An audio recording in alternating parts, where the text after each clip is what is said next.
চলো বন্ধুরা, আজকে আমার একটা ফেভারিট সবজি তোমাদেরকে রান্না করে দেখাচ্ছি। দেখো, চলো, বিট গাজরের সবজি।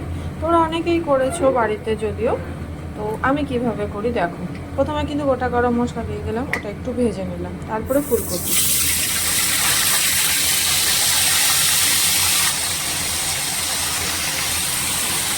এটা কিন্তু আমি সুন্দর করে এখন ভেজে নিব। আমি কিন্তু কোনো সবজি ভেজে উঠাবো না, একটার উপর একটা সবজি কিন্তু দিতেই থাকবো।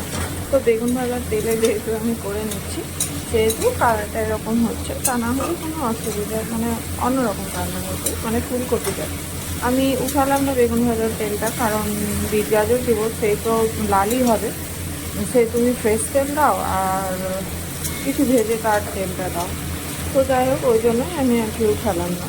তো দেখো, এই ভাজা হয়ে আসবে, দিয়ে দিয়েছি কিন্তু কেটে রাখা আলুটা। তোমরা আবার ভেবো না যে আমি এইরকম তেলে কেন রান্না করছি। আমার হুট করেই মনে হবে যে তোমাদের সাথে এটা একটু শেয়ার করি, মানে ভালো লাগার ব্যাপারটা এটুকু, আর কিছু না। সেরকম যদি মানে কোনো ভিডিও বানাবার থাকতো তাহলে নিশ্চয়ই আমি শেষ হলেই করতাম। আমার ইচ্ছা হলো মঞ্চটা আছে যেটা শেয়ার করি। তো তোমরাও নিশ্চয়ই তেলটা ফেলে দাও না, তাই আমিও ফেলে দিলাম। তো হ্যাঁ, আমি কী করি, ভাজার থেকে ডাল সোমবারা দিয়ে দিই। কিন্তু কী হয়েছে বলো তো, আজকে না ডাল সোমবারা দেওয়া হয়ে গেছে।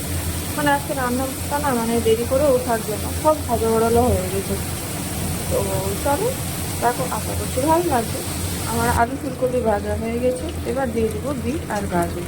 বিট গাজরের পরিমাণটা একটু বেশি রাখতে হবে, কারণ যেহেতু বিট গাজরেরই সবজি বলি এটাকে আমরা, তো সেই জন্য বিট গাজরের পরিমাণটা একটু বেশি রাখতে হবে সব সবজির তুলনায়।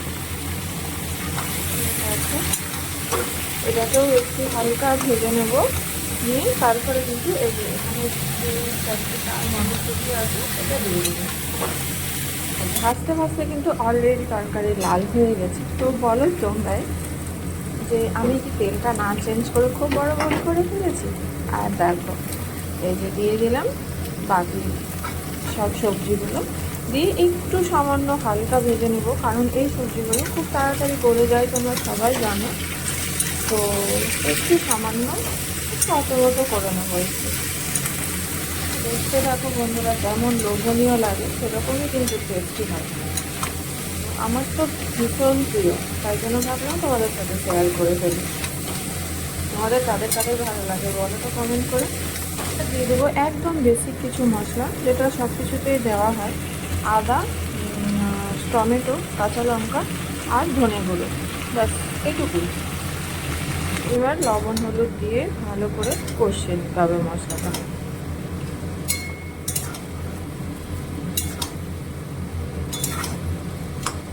বন্ধুরা, আমার কিন্তু কষানো হয়ে গেছে, তেল কিন্তু ছেড়ে দিয়েছে সবজি থেকে।